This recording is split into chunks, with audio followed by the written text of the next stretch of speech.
Welcome to episode 6 of the ISO podcast. I'm your host Chuck Duru, and on today's episode I was joined by professional dunker Joel Henry, aka the Royal Guard. On today's episode we discussed Joel's early playing days playing at Surrey Academy and Hackney Community College, playing for Surrey United, now known as the Surrey Scorchers, in the BBL, playing in the Nike Royal Basketball Festival and being coached by Kyrie Irving, his transition into becoming a professional dunker and the business behind it, and much more. It's a really good episode. It's probably the most entertaining one I've done thus far. Me and Joey have known each other from way before we were even playing basketball, so it was really good to get him on and really talk about his journey, especially having played, at the highest level in this country and then become, arguably the greatest dunker we've ever seen to come out of this country. He's competed all the way around the world. So it was great to get an insight into that aspect of, professional basketball. So yeah, I hope you enjoy it. Don't forget to like, subscribe, comment, leave a review on Apple Podcast if you can. 5 stars will be nice. But yeah, hope you enjoy it. Joey, my guy, man. Yo. How's it going, man? Yo, man. Good, man. It's been a long time. Been a long time, man. How you keeping, man?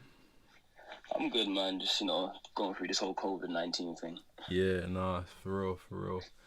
Luckily I think they're beginning to, ease the lockdown over the next few weeks, so soon back to normal, Yeah, that is great news. I just need to get into a gym. Yeah. I've seen a lot of people doing home gyms and stuff, but some of the prices on Gumtree and stuff for weights and stuff is ridiculous, man. So I was just like, nah, fuck that, man. Push-ups and sit-ups will have to do, man. Foundation, man. That's the foundation. Trust me. So yeah, man, thanks for coming on. For those who don't know, me and Joey go back a long time, man, even before this basketball, but we won't talk about that.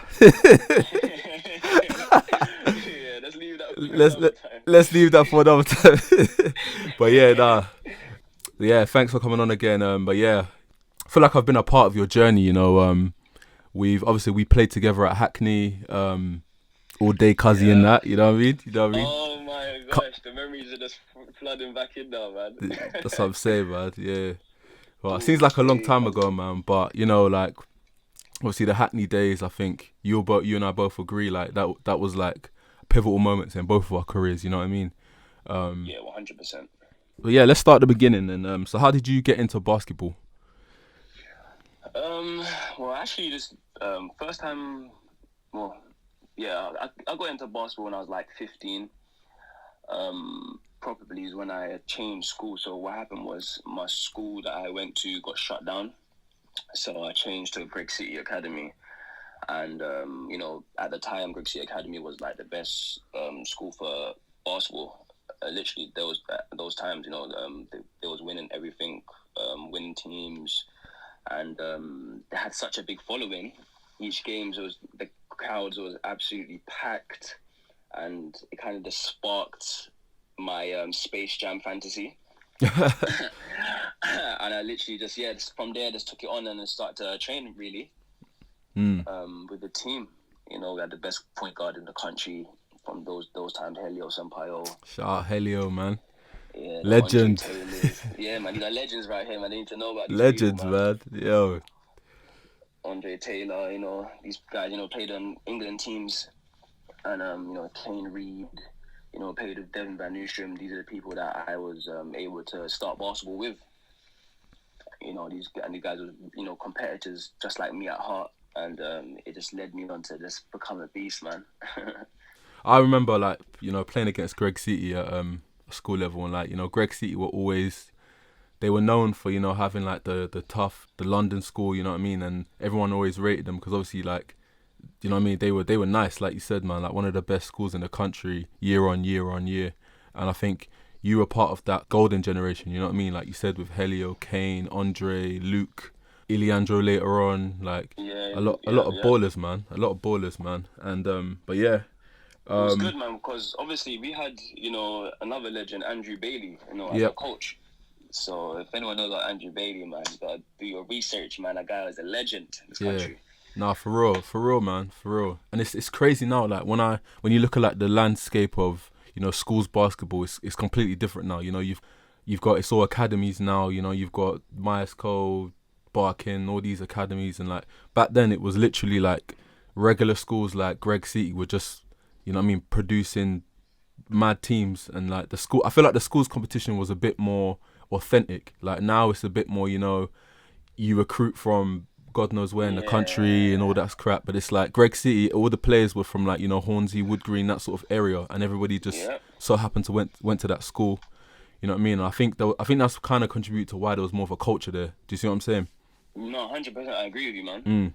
Definitely, because as well as, you know, we was, you know, teammates on the court and stuff like that. But the way we moved off the court was, I don't think a lot of teams now move like that. Like we done everything together. Any decisions we made to play National League, we wanted to play all together. Yeah. As well. So that's how it went. Was anyway. Yeah, no, for sure. And with that, we was able to, you know, because we were so good, we got invited to play in a Boo Williams tournament in Virginia. So that was another great experience. The team. I mean, for people who don't know, like Boo Williams is it's an annual tournament. I think Nike sponsor it. It's one of the biggest summer showcases for like junior basketball in America. Like if you go on their website and see their alumni, you'll see a shitload of NBA players who've played there in it. Like it's a serious tournament. And obviously you've played in it. You got to play in Boo Williams in the Nike tournament. Yeah. You know what was good about that as well is because the same time the Boo Williams tournament was happening, AI had his camp going on. So as soon as we got there, it's like we see in, you know, big cars. Jeez. And his big Hummer came out in his Hummer, and we're like, everyone's shouting AI. I'm like, whoa, what on earth did I just step into? Like, literally, man. I'm out here in Virginia, seeing up AI. You know what's crazy about it there as well? I feel like in terms of systems, America's is so different because as soon as we went inside of the gym, funny enough, all we see like 200 plus kids. They're like from the ages of 5, man. I'm telling you, they look so small. And the coaches is going like 1, 2, 3, and in unison, all of them were saying, "I believe in myself. I believe in myself." Yeah, like, America's, you know, man. Say it with their chest. Yeah. Nah, that is some American shit, man. You could never get a bunch of English players to do that, man. But but you know what's funny, yeah? Like we joke about that, but it's like them man really do believe in themselves, like, and that's that American attitude, you know, that sort of I'm a star, you know what I mean? And yes. I believe it translates, you know, when they grow up, they end up being, you know, if you play when you play in America, you know, you play on against these guys, they all believe they're stars in their own right, and I think that's a mental thing that I think separates them from us because. Like I said in my episode with Kofi, like there's a lot of bummy Americans. Like people have this envision like America's just full of hoopers. There are a lot of trash players out there. Certainly when I was there, and I was in North Carolina. That's a basketball state, and but what separates them from us is their mentality is just different, man. They just want to be killers. If they ain't got the skill, they've got the heart to make up for it. And for some players, that gets them scholarships. You know what I'm saying? Like so true. And I agree entirely with that. Yeah, man, it's all good, you know, being able to jump, being able to dribble, being able to shoot. But if you ain't got that dog, like that burning fire in your chest, man, you go out there, you get eaten alive, man. And it's true, man. I totally agree with you because even when I was playing in the tournament, you know, at that age, so like, you know, playing against like 15-year-olds. Yeah. And the stuff that I saw them do, I was like, what? Like, I'm thinking now I'm old. I'm thinking, wow, back then, like. They was always doing, you know, windmills and stuff, and like the confidence in their game literally translated, like into those W's, to be honest, because they were killers, man. I'm telling you. Yeah, and it's not like, you know what I mean. It's not like here where, you know, might see a windmill and a layup line and stuff. Like these guys, they're trying to windmill on somebody. You know what I mean? Like that's literally they're trying to make a highlight, you know. But I'm telling you, man. Yeah, but yeah, so you ended up. Obviously, you know, you and me ended up playing together at Hackney College under, you know, Coach Andrea. Shout out Andrea. Shout out to Coach Andrea, you know, Norton. So let's talk about Hackney. What do you think was your biggest takeaway from playing at Hackney? Do you know what? One of my biggest takeaways from Hackney, man, it would have to be my confidence, you know? Yeah. Confidence and building bounce. Yeah. Foundation of bounce anyway. Yeah. No, it's true. I remember like you and Prince, being in the gym doing your workouts and stuff. Me, I was shooting in the gym while you lot was doing your workouts. That's why I never got the bounce. But yeah, no. Speak on that though. Speak on the confidence and building your confidence at Hackney. Yeah, well, if anyone knows Coach Andrea, man, hey, she's the shortest, biggest coach out there, man. I'm telling you, man, is because literally where I lacked confidence in terms of like, just making a move on the court, or literally making a move on the court and off the court making moves as well. Because a lot of the time she would have the one-on-ones with me and stuff like that, and it always translated on the court, off the court, on the court. That's how she dealt with me all the time. And being in her system of just absolutely being drilled, like our regime. Remember, man, our regime was crazy. Yeah, crazy, and she even brought external people out to train with us. So we had morning sessions, and then we used to sometimes do the HIIT classes, and then we done yoga, and then we done our training every day. Now at 4 p.m. and then after training, we're still trying to get another session going. Like, what I'm trying to say. So like, yeah. With that, this gave me that mentality of being drilled, building my confidence and being a beast. Going at players when we got a team in a certain position during the game. It's like, now we smell blood, go at them, and it was literally kill or be killed. Facts. I don't even remember how many times, like, if we won a game and it wasn't a big enough margin, we're out here doing 17s. Yep. I think I remember one game we lost. No, we won, but something happened, and then we ended up running after the game. But you know what I'm saying? Yeah, no, but yeah, no. I mean, I'm with you with that. Like, I feel like for me, Hackney was the first time I was in an environment where everybody on my team could hoop. You know what I mean? Obviously I was playing at Barnet, where we were kind of like 5 or 6. We had 5 or 6 ballers, and then everybody else was kind of, you know what I mean? We didn't have the greatest coach. It was a bit, I could kind of do what I wanted there. Whereas I went to Hackney, I step in there, I'm guarding Peter one training session. You know what I mean? I'm guarding Tez. You know what I mean? It's like I'm guarding Jarrell Okoro. You know what I mean? So it's like I've gone from, being fairly comfortable in Barnet to going to Hackney and being uncomfortable. Just being surrounded by, yourselves, Helio, Peter, even Deji to a degree, because obviously he's, he was still starting out, but he was still nearly 7 feet tall. You know what I mean? And having to guard a 7-footer, having to guard, different people. And yeah, and I think one thing I loved about Andrea is I think Andrea is one of those coaches who will iron out your mistakes. Like, the stuff you do, the bad habits you have, Andrea will iron those bad habits out. And I think that's really credits her. Like, that's really what makes her such an elite coach, I think. No, I totally agree with you, man. Just to catch up on that, I remember like certain times in games where I wasn't necessarily confident enough to shoot the ball. Like in training, I'll be shooting the shit out of the ball. Back. You know what I'm saying? And it comes to games, I'll be second guessing. And she literally be like, game could be going on. She'd be taking me to the sideline like, why don't you shoot the ball? Yeah. Shoot the ball. Like, you know what I'm trying to say? I said, I don't care if you miss or miss, just shoot the ball. And I feel like me going through that process of just like not caring whether it goes in or not, but having the utmost confidence that it's going to go in, it helped me to become the shooter that I became. Yeah. No, and you were our shooter. That's crazy. Like, I remember like towards like midway through the season and onwards, we was running plays for you. Like, you know what I mean? We'd run that play to get you the shot in the corner. I forgot what it was called. With the 2 stagger screens with the bigs, and then we'd run you off it to get the shot in the corner. Oh my God. You know what I mean? Like, memories, man. Yeah, like but yeah, no, Hackney was a great experience, man. I'm not gonna lie, man. It's sad seeing. I hate to use the word, but the fall off of the academy, because it's safe to say we were like the last, elite age group in that academy, and no disrespect to the guys who've gone there afterwards. They've had 1 or 2, good players, but you know what I mean. Like, we were essentially 10 deep.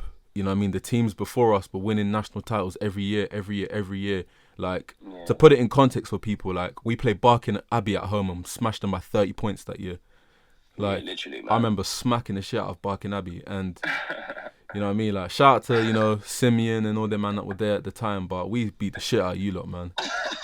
Went down to you lot's place and did the same thing again, you know what I mean? Like, do you know what I mean? Oh, yo, this podcast is lit. Yeah, man, listen, stats and facts. Word to AJ, man. Stats and facts, man. We factually battered them, man. Yeah, man. Yeah, nah, but it was a great year, man. It was a great year, you know, 2 national titles. It was a great year, man. And I really enjoy it. I look back at Hackney and, you know what I mean, it's good to see, you know, some guys, obviously sad, you know, some guys don't play anymore, but, you know, you see guys like Taiwo, who, you know, Taiwo at the time, let's keep it on 100. Taiwo wasn't good, you know what I mean, but he worked hard, and he's probably one of the best players right now, like, you know, out in Spain, killing. Hands down. Like, and I think that's just a testament to the environment we had at Hackney, you know. It was an environment where you could come there and get better. Do you see what I'm saying? And I think Taiwo is a product of the Hackney culture and the environment that, you know, Andrea, Sam, and even Solomon before, you know, that built. You know what I'm saying? It's true, man, because it's like coming at Hackney, man. It's like you had no choice but to get better, because, you know, we was like, come on now, you know us, man. We was bants.com. Yeah, so, facts. So the way you played on court, it would translate into the jokes and stuff off the court. Yeah, nah, for real, literally. Man. Yeah, for real. Yeah. So you ended up playing at Surrey in the BBL. Oh no, but during the time when I was at Hackney, remember I played under Mike Speranza. Oh yeah, sorry. Uxbridge. Yeah, Uxbridge. Yeah, shouts out to Mike Speranza, man. Yeah. He was a big impact in my career as well, man. Yeah, no, I mean he was, man. I don't have the greatest relationship with him now. I don't talk to him. Don't really like him, if I'm being honest. But no, at the time I think he was, you know, he opened up Forest Gate for us. Yeah. You know, you, me, us. I just had a Bodrin on. You know, a Bodrin was another one. You know, Will Saunders, Aiden. Like we had a nice little group in there. You know, working. And to be fair, single day for summers. Yeah, man. I remember my summer before I went to America. Literally, it was like almost like a full-time job. You know, get in at 10 o'clock, leave at 4 in the afternoon, go for a lunch break. Do you know what I mean? Yeah. Go to the Caribbean restaurant. To the Caribbean. Hey, listen, that Caribbean, yeah. Hey, legendary, man. Legendary. But yeah, no. I wish they had a vegan menu those times, man. Damn. Hey, man. You know, you might have had me on the vegan thing back then, man. You never know, man. but yeah, no. So yeah, you play at Uxbridge. Talk to me about that. Yeah. So during the time of me playing at Uxbridge, you know, it was hand in hand at Hackney, and obviously when it came to off season with college, that's when I was allowed to put my full time in Uxbridge. Yeah. With playing with Mike Speranza, and you know, there's a lot of one-on-ones that I had him and Leon Dennis. Shout out Leon.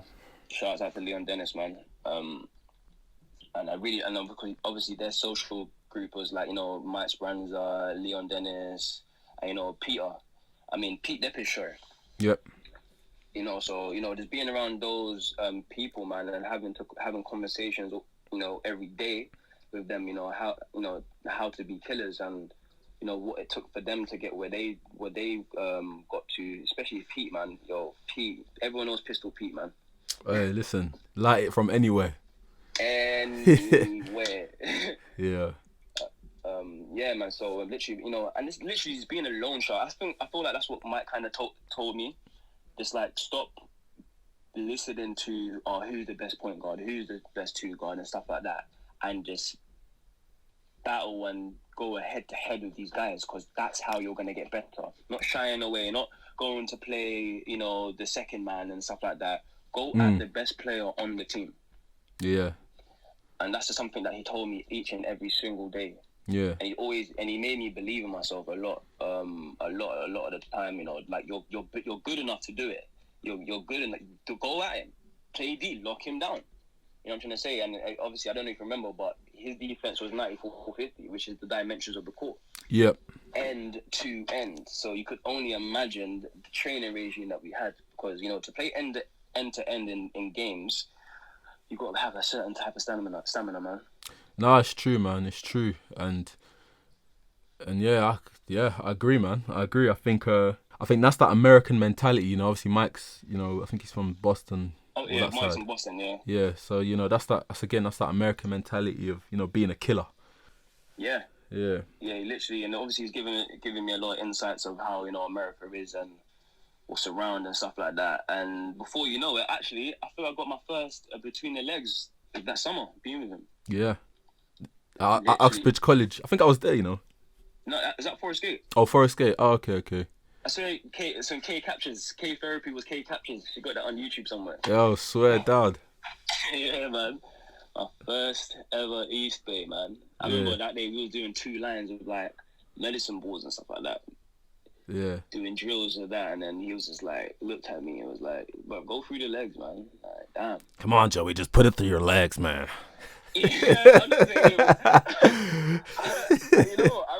I remember my mentality at that time there. I looked at him like, what is this guy talking about? Would you even put it through my legs? Who does that? Like, I do that. Yo, second attempt. The first time it was like close. I was like, whoa. He's like, yeah, come on, stop being a pussy and fucking put it through your legs. And then before you know it, man, it went down. I'll never forget that day, man. Yeah, nah. After Uxbridge, you then end up signing at Surrey United. Yes, I did. Yes, that was my next venture. My first season playing pro. So talk to me about that. Like, how did that come about, and what was that experience like playing in the BBL? Well, how that came about, I think it was a sum of me training with London Lions. So I don't know how they do it now, but back in our days when we was balling, man, we was going north, south, east, west. Wherever it was, we was there. Facts. If we had to bump train to get there, we will bump train. Literally. Any means necessary, man. Any means necessary, we have to get there. I need to be amongst the best, and I need to, train and get. I need to sign. I wanted to play pro. And I remember more than anything. So that was a summer where it was me and Warren Francis. Shout out to Warren, man. Shout out Warren, man. And like Leon Bennett Harris, man. We was traveling up and down, training with London Lions at the time, trying to get signed in the summer. And it was during the time there of me training at Copper Box, there was an agent there, was a FIBA agent there. And basically, obviously I didn't get signed to Lions. I played one game with Lions where they had when Iowa State was doing a European travel. Oh yeah, the exhibition game. Yeah, I remember. Exhibition game, yeah. So we had there were 2 games. They had a behind doors game and then they had the main one, and I played there. And then from that game there, the agent saw me and said, "Hey, if you don't sign here, I've got another gig for you if you want up in Surrey."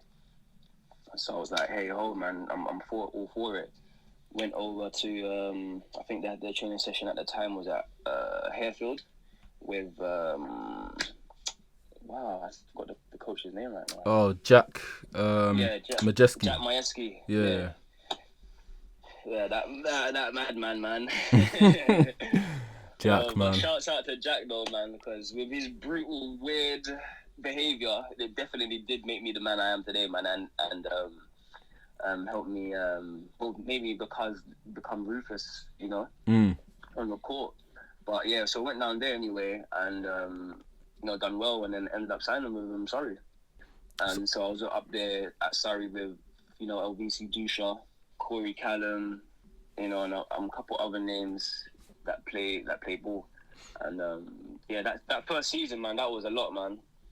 Playing pro, man, I was like, wow, I actually made it to play BBL, because it's something that I kind of wanted to do later on in my life. I didn't really, because I kind of started basketball late, 15 really, starting basketball. I didn't really know much. I was, I wanted to, at the time when going back as well, at the time when I was playing at Greg City, I wasn't allowed to play National League.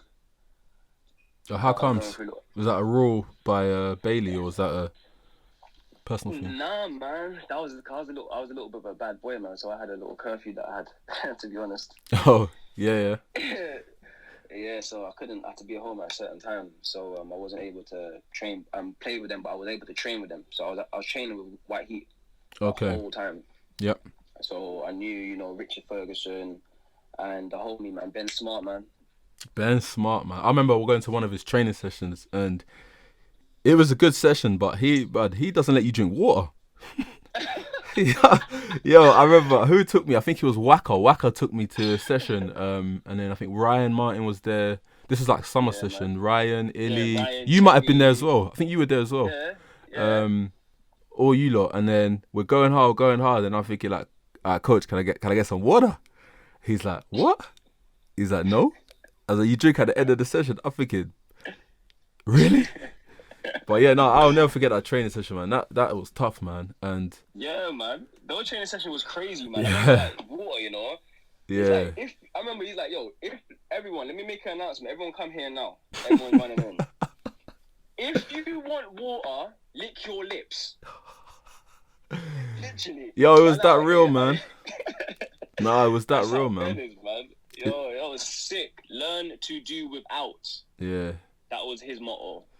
yeah, no, that's real, man. I mean, I don't think you could do that now. I think the child safeguarding laws would probably, kick his ass. But you know what I mean? It was a good session, and it was just a shock to the system. I think not being able to drink water, in a 2.5 hour session, like. But Literally mm, going hard with absolute beast. You know, we had Ryan, Ryan Martin, Teddy, flipping Illy, flipping Helio, Andres, the Canes. Like, yo, these guys could ball, man. And it was me, up man. and down to your neck every single possession. Yeah, Shazad, who was playing, Daryl.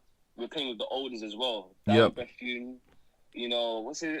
All them Lee Casco's over there. Yo, these men could hoot, bro. yeah, nah, And for real. no matter what your age is, he's saying you better go at the olders. You better go at them. So we had no option, man, but to get better, because that was my environment growing up in basketball. Yeah, and No age thing. Yeah, man. yeah, no, Sorry, man. I agree, man. And it's like, obviously, I'm not really in touch with what's going on in terms of like how the youngers are. But back to what you said about playing, training all around London. Like I remember like myself like going, after college or after school, going to the Regal, the Jordan Court in Vauxhall. Wednesdays going to Brixton and playing at Brixton. Sometimes training with Jabbar and Jimmy, rest in peace. And then scrimmaging for 2 hours, like, you know what I'm saying, or going to West, going to Uxbridge to scrimmage there, like getting the train, like, you know what I mean, like we were really just like traveling, man, like, and I always talk to Prince about this, like the way we used to travel, like when we were young. I could not think of doing that now, man. I mean, fortunately now, we drive and stuff, but you're crazy. You tell me there's a run in Vauxhall, absolutely not. I ain't going there, man. That's long. But like when you're young, it's yeah, like we laugh, but it's like, when we were young, ball is life. You know what I mean? Ball was life, and I think the kids now, I hate to sound like the old grumpy one, oh, the kids have it easy. I mean, I won't say they have it easy. I think they have it easier, and I think it's different now. But yeah, man, good times, man, good times. Yeah, definitely, man. Good times, man. So that's what brought me to Surrey, man. Going through that whole process, and then playing pro at Surrey, and then I think I ended that season as well with the top two shooters from the 3-point line. Yeah, I think I was like just under Tintin. Yo, Tintin, and Tintin Watts, legend. Yeah, legend, man. That guy can shoot the ball. Yeah. Tintin, he was a baller, man. I played against him a few times towards the latter stage of his career. Even then, he was still like pretty good. 6'8", 2'3", 2/3. Wing player, like what I mean, like athletic. Almost like a white Kevin Durant in England. You know what I mean, like yeah. No, he was a baller, man. He was a baller. So yeah, so fast forward. You end up playing in a tournament run by Nike, which ends up being quite big for your career. Speak on that. Yeah, wow, man. Chuck, you're really taking me back there. That's what we're here for, man. Listen, people want to know the stories, man. You know what I mean? Yeah, so I think, after finishing that season at Surrey, that same summer I played in that tournament. I think it was called Search for the Baddest, Nike, that Nike put on. Mm-hmm. It was in a secret location somewhere. It was like, do you remember it? It was like it was like a sort of like car parky looking atmosphere. Yeah. And it went round and up, and it was. I remember it was very, very, very dusty. I remember the ball was getting dusty. It was hard to play, man, but I wanted to win. But it was really good, man. They had like an open bar as well. Obviously, I've never touched nothing because Athletes. But that tournament was crazy. I feel there was a lot of people that played in it. We didn't exactly win. I mean, we came second against a team that we shouldn't have come second to. But that was my first experience playing with AJ Roberts, man. Jeez, shout out AJ, man. Yeah, shouts out to AJ, man. It was me, AJ, LVC, and Lamar, in fact. Yeah, and Lamar Roberts. And that was our team. We ended up losing in the finals, but I showed out, and then after that we had a dunk contest. And during those times, because obviously prior to this, I've had like a dunk contest showcase with Normal at the Regal before, because as well as you, I used to go down to the Regal as well. Yep. LS LBA. And I think that's when I met Andrew Wilding and saw Leon dunk for the first. Not Leon. What's his name? Bernard. Yeah, Leon Bernard. Oh, Leon Bernard. OG. Yeah. OG dunker. Man, that guy is the real OG. The real OG, man. Guy done everything and anything from anywhere. But yeah, so I had that was my first kind of experience being in contests. But I always remember, I love dunking, trying to dunk anyway at the time. 'Cause I thought I could dunk really good then, but it wasn't really good to obviously compared to now. But and then I think that's when Narmo told me like, yo, Nike there's a dunk contest in it. Want me to put your name down? I was like, yo, like cool. I'm like, who am I going up against? He's like, oh, well, the best we got to offer right now. I'm like, whew. Obviously, who's that right there? And that was the homie flipping, Benji Lawman. Yeah, man, shout out Benji, man. Yo, that guy was a problem. He lives, eats, sleeps basketball, man. Yeah. And that guy has bounce. So at the time, yeah, he was the best thing that we had in the country. So I'm like, raw, like Benji, like, I'm seeing him. I feel like that's when I saw him, like, dunk on Teo. Do you remember? Oh, yeah. I saw it in I saw it on Hoopsfix. No. This was Midnight Madness, the boot camp. Was it a boot camp? Yeah. I remember. He caught Teo Ogdengbe. Yeah. He caught him. Yeah, I remember that. I was there actually. What am I talking about? Disgusting. I forgot about that, man. Yeah, he got him. Yes. Teo got it. Teo got him, bro, and he had his England top on as well. Remember, he was going for his England shit. Teo was nice. His name was ringing. Yeah, it was still. He just took homie baseline, cocked it back 2 feet. Yeah, that was sick. So obviously, Nam was telling me I'm going up against him. I'm like, yo, Benji, like, what kind of setup thing is this? Like, you know what I'm saying? But so obviously, after the tournament, obviously doing the dunk contest. I mean, there's a few other guys as well. I think like a guy called Shaq as well was in it. Everyone had like nice bounce and stuff like that. But it came to the finals, man. It was me against Benji. Woo!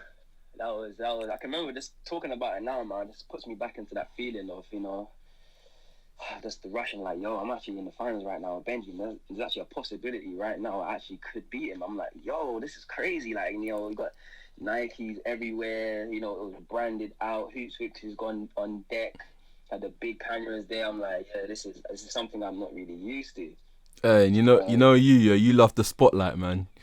You love that spotlight. I know you, man. You said, yeah, I'm finna go in my bag. Yeah, you know what I mean, man. I know you, man. But obviously, that's how I like kind of take things. I just literally just like look at my whole surroundings and look what's going on right now. And every single dunk contest I enter, that's what kind of put myself in. Like, this is my chance to do something that I haven't done before, and this is my chance where everyone can see me kind of win. This is the time where I can achieve something. That's just like my kind of thought process sometimes. Yeah. Sometimes anyway. And yo, man, it went down. I remember, what about? Oh, wait, hold on. I swear it wasn't Simon there. I think, shouts out to Simon Pachowski. That's my manager, and Duncan Lee, CEO as well. He brought me down there as well to the dunk contest. That's his thing. And he was there on deck seeing me go down. I think I had a quick conversation with him. Because I think before that, I had done dunk. I think 1 or 2 dunk contests at the BBL finals. Right. Yeah, at Wembley and O2 Birmingham. So I think I was like, I don't know what to do. Like, this Benji's gonna be putting out something crazy, and he was at the time, my best dunk at the time was doing a windmill from behind the backboard. Just a light windmill, from behind the backboard. No, man. But the problem with that was the floor was slippery, and I had no room. There wasn't enough room from behind the backboard to give myself like a bounce and a run up. Yeah. So I'm thinking of something else to do, and I was like, you know what? Fuck it, man. I'm just gonna attempt it, innit? No dribble, just one step, boom, innit? So, boy, that's what it was, man. The crowd was going crazy. I remember, man, everyone was around. And I was like, you know what? Fuck it. Went up, crushed it, man. Won that bitch. Yeah, no, that's mad. Yeah, so after that, man, that was a really dope experience, man. And I feel like, and then after that, the whole event finished or whatever, pictures, whatever, and you can see that footage obviously from that dunk contest on Hoopsfix. They made a little mixtape for me. Yeah. Shouts out to Sam Nia, man. And when I was walking out the building, a lady from Nike was running me down. She's like, "Why you leave? Wait, don't leave. What are you doing on this date?" I'm like, nothing. And she's like, "Well, have you got your passport and stuff like that?" I'm like, "Yeah." And she's like, okay, please, give me your let me know your details and stuff like that, boom, boom, because I might have something good for you. I'm like, oh, okay then. And bear in mind, I haven't got a clue about nothing. Literally, just went down to this tournament in London, and then I'm getting chased down by someone from Nike talking about this. So I'm like, all right, cool. So later on, I think days after, a couple of days or a week later, I got a message from one of my friends. Yep. Saying, yo, bro. No. Before then, I think I had to send some details over to her. Because she said she got something, but she wouldn't necessarily tell me. They just wanted to see if I could travel or not. So it was like a surprise kind of thing. Yeah, it was a surprise. Yeah. So I had to go and pass some details off, and then a week later, one of my homies messaged me. He's like, "Bro, yo, is that you in a cartoon on Twitter?" I'm like, "What are you talking about?" Check my phone now, and I see a little promo video saying, "Yeah, starring a royal guard from London." Boom, boom, boom. They had some cartoon cutout of me talking about I'm going to Barcelona to play in the World Basketball Festival under team Kyrie Irving picked me as starting point guard. I'm like, what? So what? They didn't even tell you? Just found out, basically. No, that's how I found out. That's mad. I didn't even know it was that big of I didn't know it was some big tournament, some madness and stuff like that. I remember I even spoke to even Norman was saying that was surprised. Norman, man, he knows a lot, man. He doesn't really say much. Ah, man. It's like he wanted me to have that, authentic reaction to it. Yeah. But I look on Twitter and I see, everyone's blowing up about me now going out. I got picked, the only one from the UK, to play in the Nike World Basketball Festival. Yeah. And so what they did was they picked the top were people from each country to make a team. So it was Team Kyrie vs Team AD, Anthony Davis. So they flew me out, and that experience was crazy, man. They flew me out to Barcelona, man. As soon as I landed off the plane, man, they had my big Nike team round. There's paps everywhere, video of me coming off the Royal Guard, Joel Henry, boom, boom, interview straight away. They as in the car, they mic'd me up straight away, and they obviously recorded everything. That is mad. Literally, bro. You see, with Nike, wow. when Nike put the bag in something, they put the bag. You know what I mean? That's one thing about them. If they're behind something, they're gonna really, treat you like a proper star, man, like a proper professional, man. So Yeah, man, and that's what it was. Like, literally, I was like, wow, I did not expect this. Right now, I'm in Barcelona talking and doing this stuff. Like, obviously had the private, big, the black Mercedes cars out there. I had the videographer 24/7 vlogging conversations, everything with us. And, they drove us down to the W Hotel, bro. Jesus. The W in Barcelona. Hey, listen, I've been there, yeah. That hotel's fucking nice, man. They got the they got the bar at the rooftop.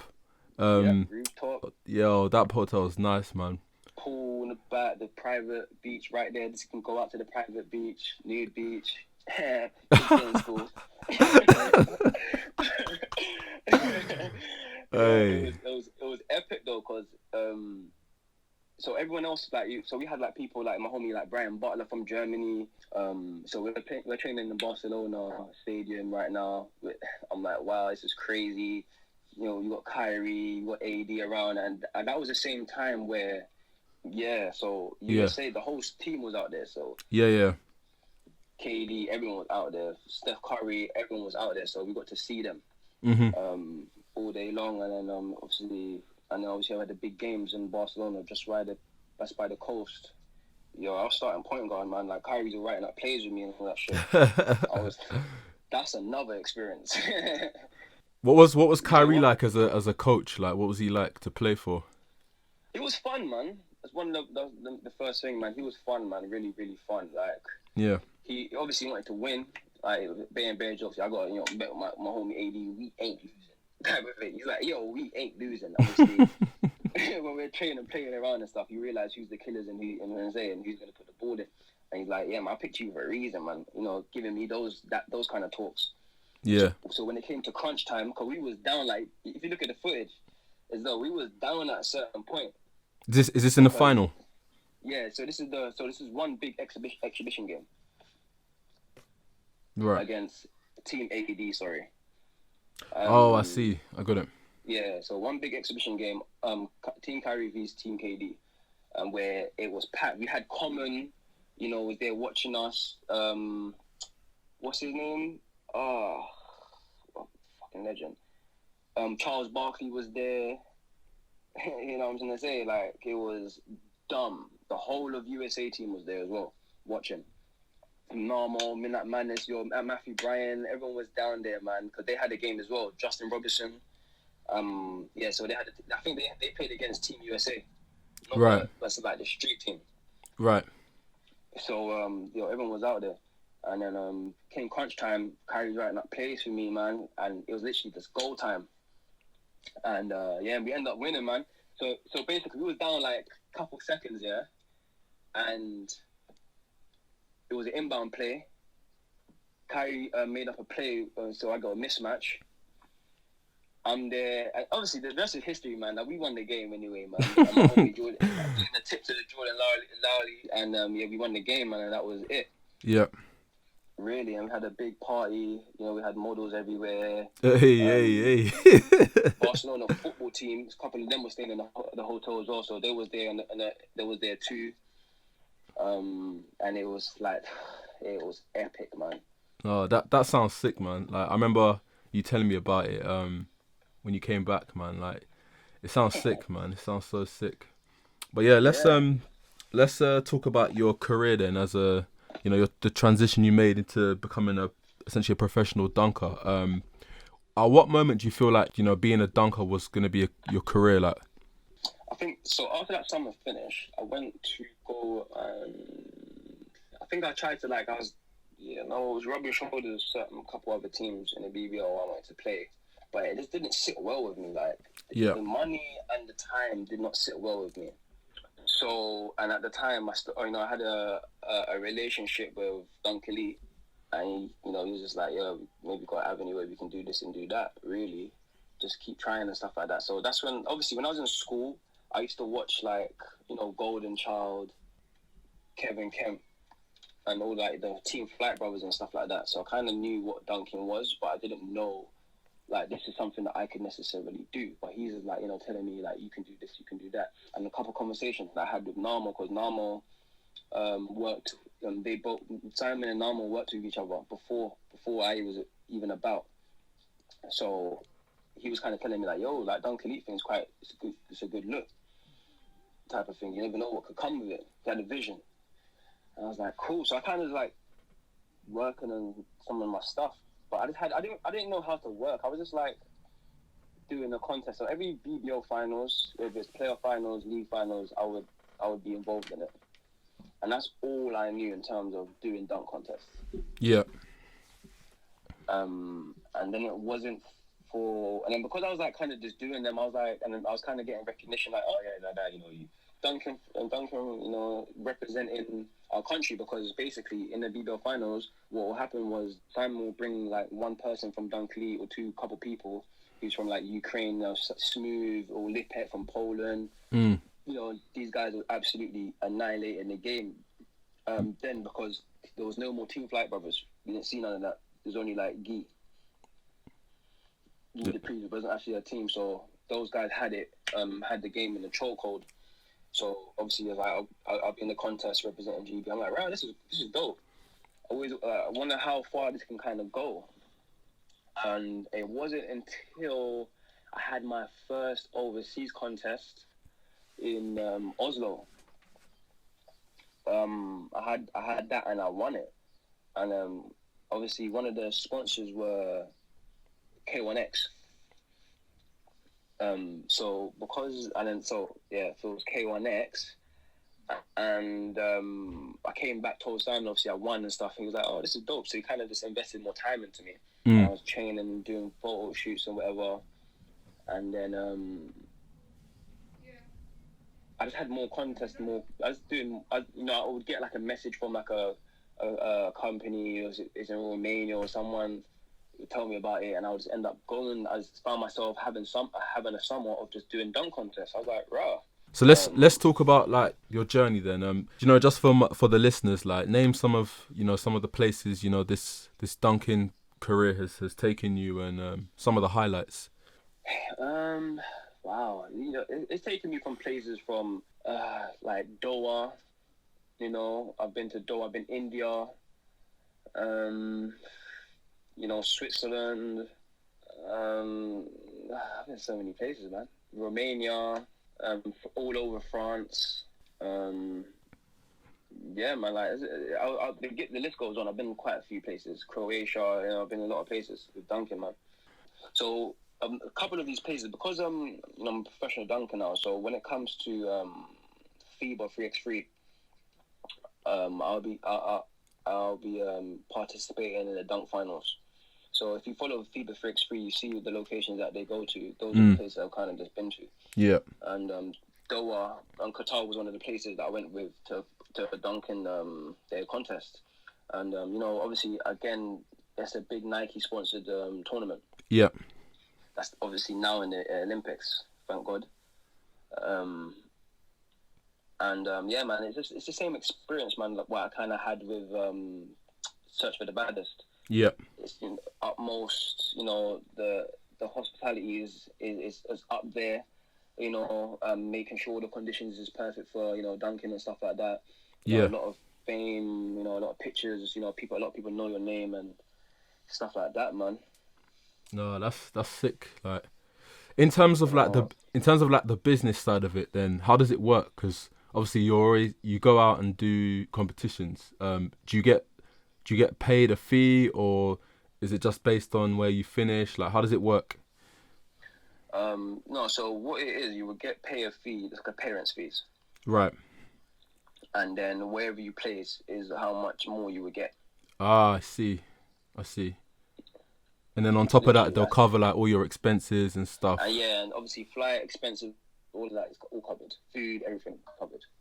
Right. All of that, yeah. Transport from airport to hotel, all covered, man. And you know, FIBA stuff, man, is always the best of the best, man. So yeah, you be staying in some fancy hotels and stuff like that, man. Yeah, nice. Famous people also, you know, coming around. They always have like, you know, special guests or stuff like that. Yeah. Even the spokesman for FIBA, he was a spokesman for the NBA. Yeah. So you know, it's up there, man. It's dope, man. I would recommend it. I'm always the only one from the UK. Yeah. So it's like there's a lot of light being shed on me. Yeah. they're like, oh, he's from London. No one, oh yeah, I've been to like China. Mm. You know, obviously that was my first time winning my first FIBA dunk contest, because a lot of the time I've come second, third, second, which is very, very annoying. So I was thankful enough before this whole COVID-19 happened that my last FIBA contest that I won it, and that was in China. And, you know, being black as well over there. Oh, and man. winning, yo, bro, you get a lot of love. Yeah. Like that. Do you have a lot of people like trying to grab your hair and stuff? Yep. No, bro. One of the. Yeah, you had that, but obviously security's good. But okay. You go in the city and stuff like that, you do get a lot of looks, but not necessarily like you're a nigger. It's just like, they're amazed. Yeah. It's not. It's more like, it's not from a place of malice. You know what I mean? It's more just. You know, it's rare to see, you know, black people in that part of the world, innit? And I think as you grow up, you kind of realize, you know, it's annoying probably when you were younger, you know, like, oh, like, let me touch your hair, like, you know what I mean? But it's not, like I said, it's not from a place of malice, man. It's just, they're just not used to it, man. They're fascinated. Yeah, they're fascinated. That's the word, man. Yeah. Yeah, literally, man. But you do get a lot of love, you know, walking down the streets, and you know, and then you're just getting pictures taken of you. There are a lot of people want to take pictures of you. Yeah. And obviously what I'm wearing, I am wearing like the FIBA gear and stuff like that. So this goes hand in hand in terms of why they're taking pictures of you. Yeah.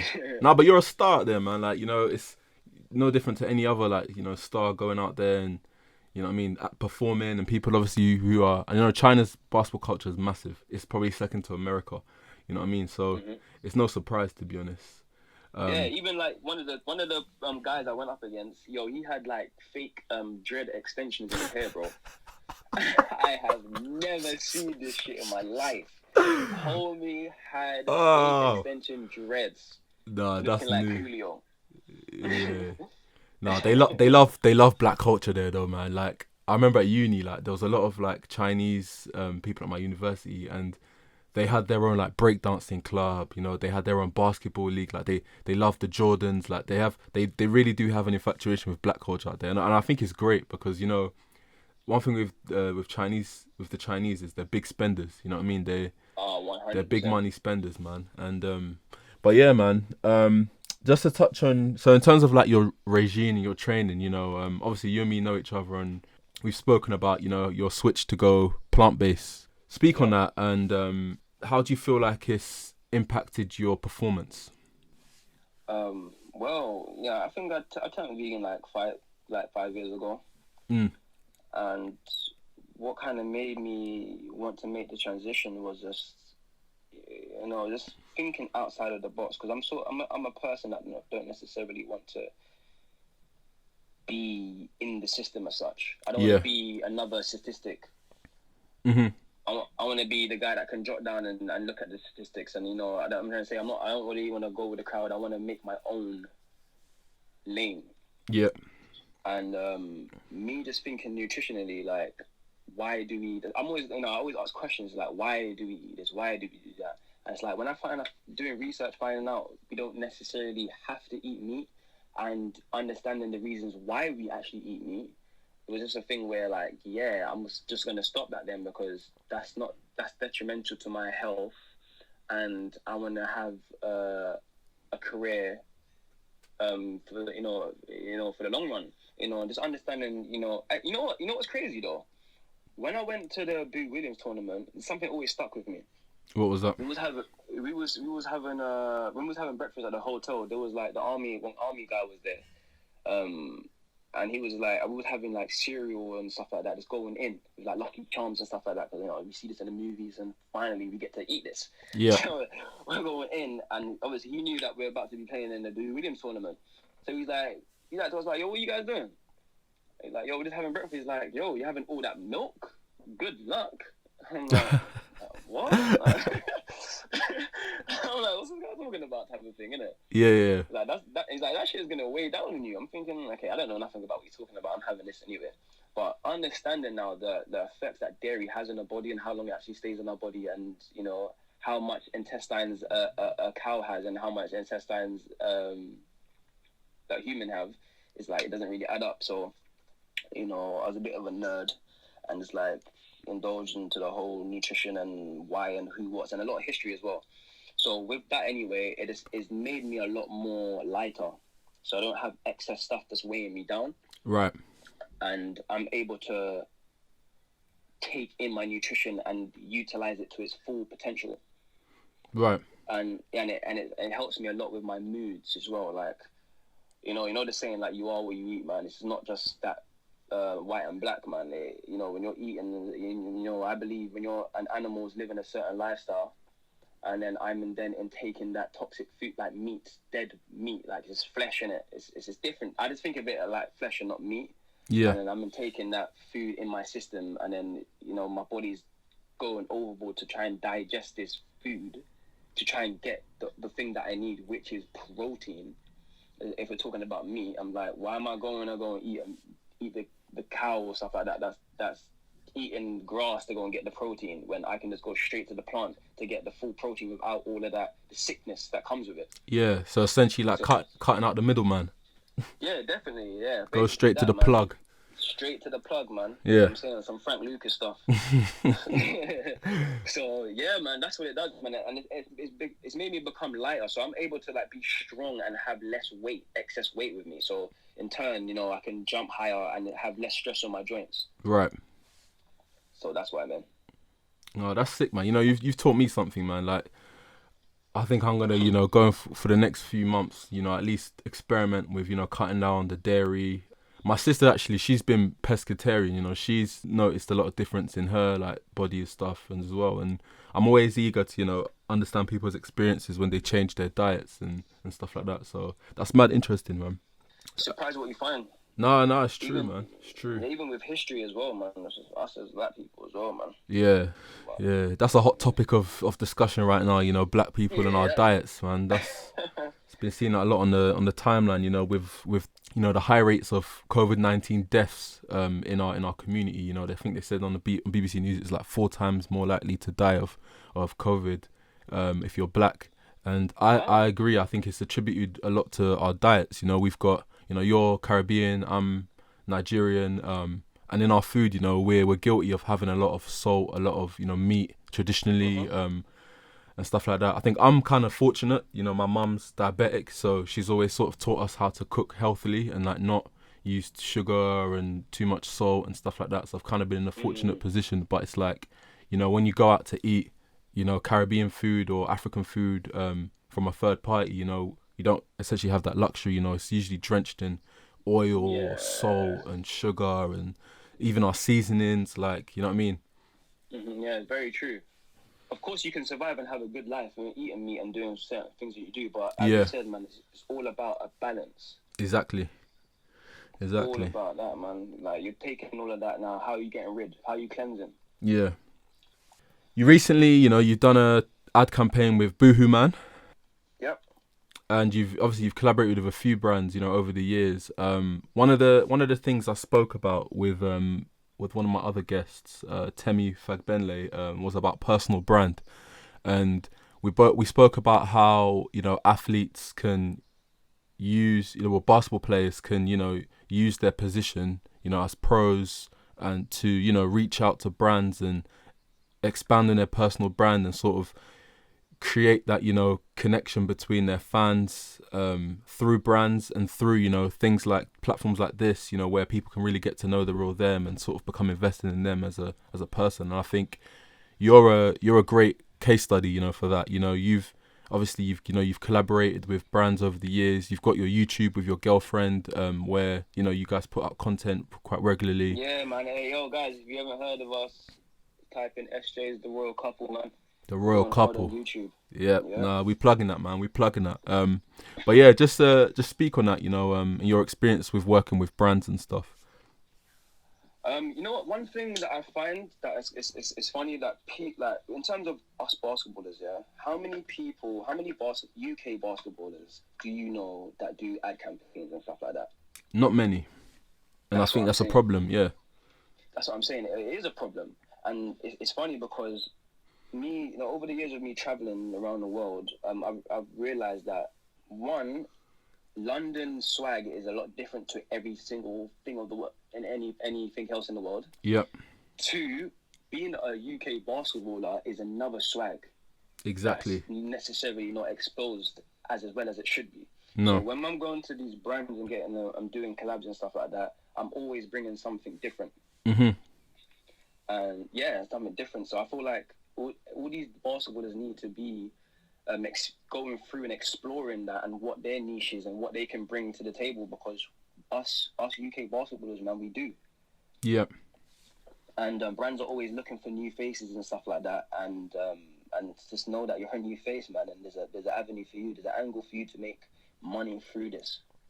Yeah. No, I agree, man. I agree. And I have some friends, who work in marketing and stuff. And it's like, a lot of the time, it's whether it's athletes or if it's entertainers, it's them approaching brands. You know what I'm saying? Rather, not so much, sometimes obviously if you're a big name or you're a notable figure, a brand will approach you. But sometimes it can be a case of you approaching a brand and saying, listen, I'm XYZ, I play for XYZ, I've got a following of X amount, you know what I mean? I think we could collaborate on something, particularly like sports brands. Because like you said, basketball is the most sauciest sport out there.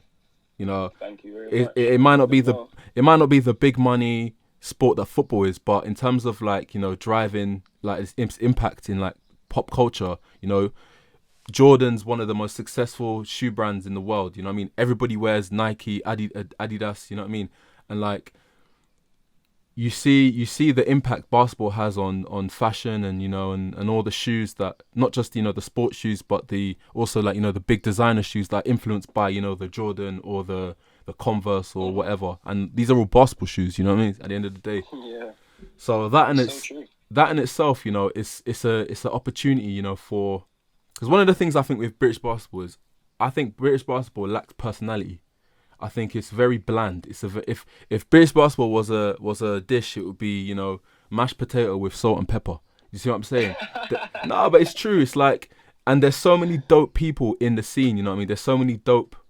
You know, I both have grown up around basketball players, but we're the funniest people you'll ever meet in your life. Like, this is what I'm saying. Do you see what I'm saying? And it's like, part of the reason why I did this podcast is because I want to sort of showcase, some of the personalities we have in basketball, and not just have like a sit down with a media outlet and just be like, so tell me about. Nah, man. Like, we funny, man. Like, you know what I mean? And there's some really great characters in the sport that people can become invested in. Do you see what I'm saying? And that's gonna, in turn, when you have a fan base by yourself, regardless of whatever you do, you know what I mean? You could do a competition here, competition there. Like, if people are invested in you, people are gonna, you know what I mean, follow you. They're gonna follow your journey. You're essentially become an influencer to a degree. Yeah, and with that comes money, man. Business, man. Yeah, man. Exactly. Start making money for yourself, man. Exactly. You know what I mean? And not just, you know what I mean? Look at LeBron. LeBron, if you ever needed an example of this, is LeBron. LeBron is the best player in the world. He's the best basketball player in the world. Mm-hmm. Kawhi is probably, second, maybe third. Kawhi, Giannis. What LeBron makes from endorsements is 50 times more than what they make. And it's because people are invested in LeBron, the guy. You know what I mean? Not LeBron, as well as LeBron, the basketball player. You know what I mean? They're invested in LeBron, the athlete, the business. If you want to know, if you want to know, you know what I mean, how this can equate to money, just look at his Nike endorsement deal. It's more than he makes from playing. I'll tell you that. Yeah, you got that right. And that's so true, man. I like the fact that you made that point, because I remember growing up, man, in basketball, man. Like, you know what? In terms of now as well, it's like I see a lot of people like going to states, coming back, going, "Yo, man, yo, what's up, man?" I'm like, "Yo, like, what's going on? Yo, keep it LONDON, bro. Like, that sells. That's you. Like, yeah. But a lot of the time, these hoopers think like they need to like be something else that's maybe they feel like that's the hype. But bro, I'm telling you, this LONDON thing is the money, bro. Keep pushing it. Be yourselves, and I'm telling you, like, everyone else is gonna be on it, just like our drill and that now. Look at them. Yeah, no, it's true. Music's a great example, because it's like, remember there was that time period where people were going to America, trying to rap in American accents, and like they were just like, we ain't trying to hear that shit. But when it was authentic, you know what I mean? That's when UK music started to blow out, you know what I mean? Exactly. Yeah. My point proven, man. What's next for the Royal Guard? What's next? So right now I've been working all year long, you know, where I can, when I had time to basically write up a jump program. So yes, guys, I've been getting a lot of DMs about, you know, hey, how do I jump this? How do I do this? Or when you should release a jump program and stuff like that.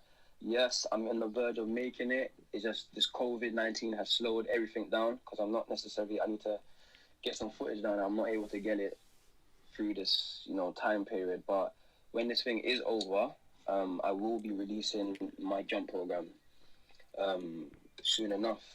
And another thing, I've just been working hard, long and hard, on my couples page. So, like I said before, SJ the Royal Couple, go search it up. We've got some great content coming for you. We've got some great content already out there.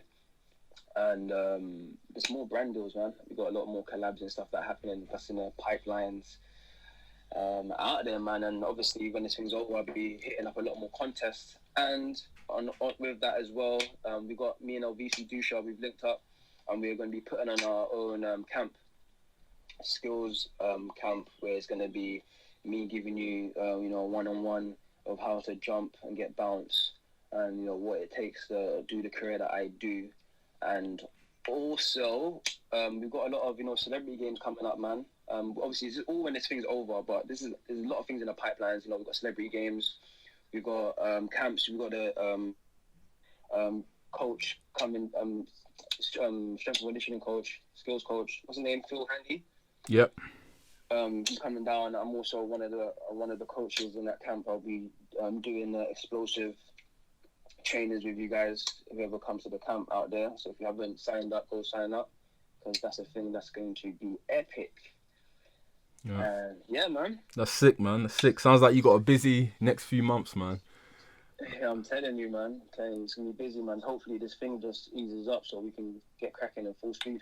Yeah, for real, man. But yeah, man, thanks for coming on. Oh, man. Thank you for having me, man. Nah, of course, man. Listen, man. Like I said, man, you know, you're someone I've sort of seen your journey from the start to today, and, you know, I wish you continued success, my brother.